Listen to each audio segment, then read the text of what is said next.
Bueno, hoy les hablaré de un tema muy importante sobre la historia de la educación. Mis compañeros y yo recabamos información con el motivo de dar a conocer algunos de los aspectos más relevantes relacionados con la educación de la antigua Grecia. Abordaremos puntos como antecedentes, ubicación y aspectos estrechamente relacionados con la pedagogía. Los habitantes de la antigua Grecia se llamaban a sí mismos helenos. A su antiguo territorio le llamaban la Helade. El territorio de la Grecia antigua coincide aproximadamente con el actual, pero para completar el mundo helénico es preciso añadir las costas egeas, como las del sur de Italia y la isla de Sicilia. La historia y la cultura de la antigua Grecia están íntimamente relacionadas con el paisaje, ya que es una cadena montañosa que se unen en el mar Egeo. Este fenómeno ha dado lugar a unas líneas costeras muy recortadas y abruptas, con abundantes penínsulas y pequeñas islas próximas, además valles interiores y de difícil acceso. Las llanuras son escasas y de muy pequeña extensión. La escasez del terreno fértil para la agricultura formó un pueblo de una cultura política de comerciantes. Antecedentes. La historia de la antigua Grecia suele subdividirse en varios períodos según la alfarería y los sucesos políticos, sociales y culturales. La Edad Oscura abarca de 1100 a 750 a.C. Muestra diseños geométricos en la cerámica. La época arcaica, que va de 750 a 500 a.C., sigue, mientras que los artistas creaban esculturas en posturas estiradas con la sonrisa arcaica onírica. Se suele considerar que la época arcaica termina al derrocar al último tirano de Atenas en el 510 a.C. El periodo clásico, que va de 500 a 323 años antes de Cristo, ofrece un estilo distinto que después se consideraba como ejemplar, o sea clásico. El Partenón se construyó durante esta época. El periodo helenístico, que va del 323 al 146 a.C., es cuando la cultura y el poder de Grecia se expandió en el Oriente Próximo y el Oriente Medio. Este periodo comienza con la muerte de Alejandro Magno y termina con la conquista romana tras la batalla de Corinto en el 146 a.C. La Grecia romana, comprendida entre la conquista romana y el restablecimiento de la ciudad Bizancio y su nombramiento por el emperador Constantino I como capital del Imperio Romano, renombrada Constantinopla en el año 330. La antigüedad tardía, hasta inicios del siglo VI, con el declive del politeísmo romano frente al avance del cristianismo. El final de este periodo se suele simbolizar con el cierre de la Academia de Atenas por parte de Justiniano I, bajo el edicto del año 529, que además prohibía el paganismo, el judaísmo y cualquier religión no cristiana. La pedagogía en la Grecia antigua. Su ideal educativo buscaba la formación integral del educando, que se sintetiza en kalosagatia, es decir, vivir feliz y bellamente. Definición de educación según los griegos. Para los griegos, la educación es un proceso que consiste en fomentar el desarrollo de todas las disposiciones del hombre, hablando intelectual, moral y éticamente, que en cierto modo son innatas. La educación facilita la creación de hábitos intelectuales a la que corresponde dirigir el conjunto de toda actividad humana. Educar es formar la personalidad total y, en primer término, modelar el carácter. Educación en Grecia. Con la educación de la antigua Grecia se pretendía afianzar la cultura, las artes, la belleza y el fortalecimiento de cuerpo y mente principalmente. El alfabetismo era indispensable para poder participar en la Grecia antigua. El conocimiento era utilizado para componer poesía, dictar leyes, inscribir lápidas o dedicatorias.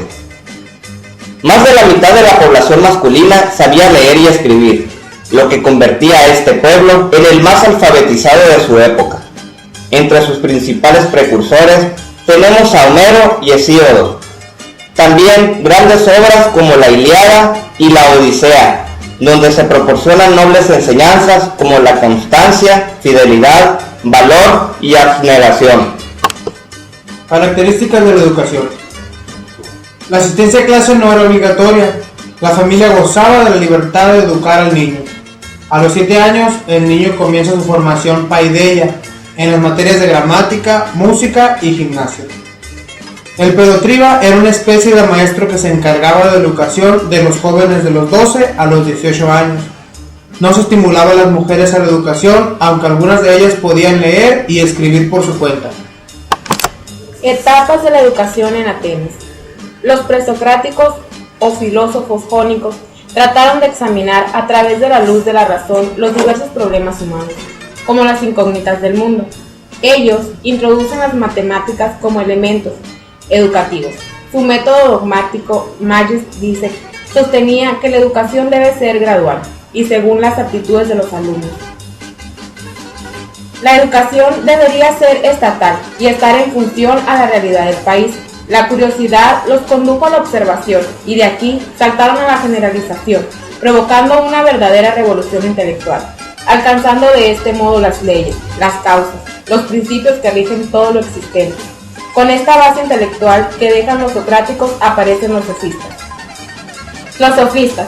Con el desarrollo de la democracia, todos aquellos que querían dedicarse a la política necesitaban ejercitar el arte de la persuasión y la oratoria. Los sofistas asumieron entonces el papel de educadores a nivel superior. Enseñaban todo lo que entonces se podía saber y que no enseñaban en la escuela elemental: geometría, física, astronomía, medicina, artes, técnicas, retórica, oratoria y filosofía. La educación consistía en incluir a los alumnos ciertos saberes necesarios para alcanzar el éxito y poder. Para ellos el conocimiento tenía un valor utilitarista y convencional. Aportación. La creación de una teoría de la educación y la enseñanza y formulación de los primeros ideales pedagógicos, reconociendo fines éticos morales. Elaboraron el primer plan racional de enseñanza. El Tribum, 3 materias, gramática, retórica y dialéctica. Y el Quadrivium, 4 materias, aritmética, geometría, astronomía y música. Fundamentaron psicológicamente los métodos didácticos y establecieron algunos procedimientos de enseñanza, en particular el uso de la palabra como recurso didáctico. Anticipándose a los herbartianos, ya tenía una idea clara de los pasos formales que eran enseñanza, adiestramiento, repetición y ejercicios de aplicación. Escuela socrática. Sus más altos representantes fueron Sócrates, Platón y Aristóteles. Recibieron mucha influencia de sus maestros, los sofistas. Sin embargo, fueron sus duros detractores y por ironía Sócrates fue acusado de sofista. Heredaron de los sofistas la concepción integral de la educación, el criterio de disciplina liberal y la aspiración a la enseñanza grata, y diferente de ellos en la situación de la forma expositiva por la interrogativa. Sócrates. Sócrates proclama: solo sé que nada sé, en oposición a los sofistas. Conócete a ti mismo. La inteligencia debería regir la conducta humana y reconocer el bien y el mal.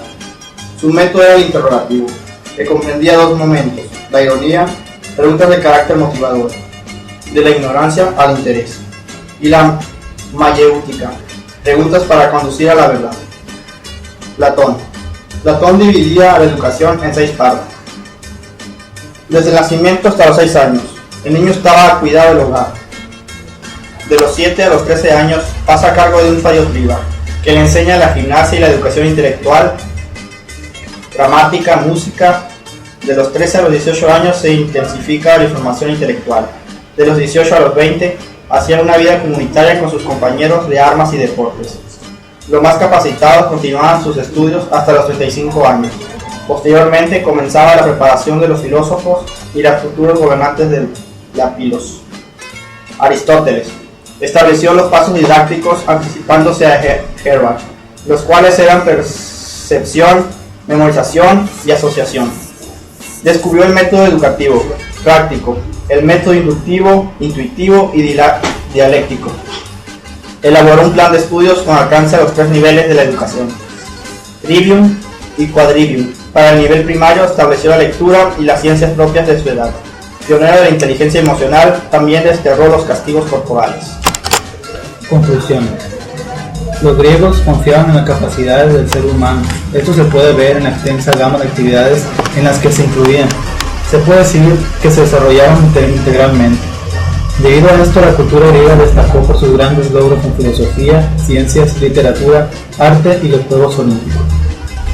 En Grecia se fundaron las bases de la educación actual. Si analizamos los métodos que empleamos en la enseñanza actual, podemos identificar mucho de lo que los antiguos pensadores usaban.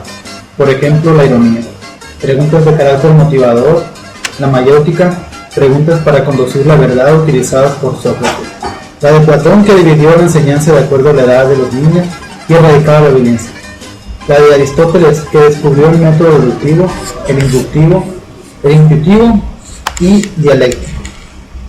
Así también, en Atenas se da la educación de libre mercado y de progreso cultural, lo del Estado, y más de la mitad de la población masculina sabía leer y escribir. Era el pueblo más alfabetizado de su tiempo. Además, siguen vigentes los valores como la búsqueda de la verdad, el descubrimiento de los misterios del alma humana, el reflejo de la belleza. Si somos críticos, no estamos muy alejados de esa manera de instruir, solo que ahora hay mayor libertad y se han dado descubrimientos sobre el desarrollo del niño. Aunque algún tiempo dejamos de lado el carácter artístico, la importancia de este para el desarrollo del niño ahora lo estamos retomando, aunque de una manera más lúdica.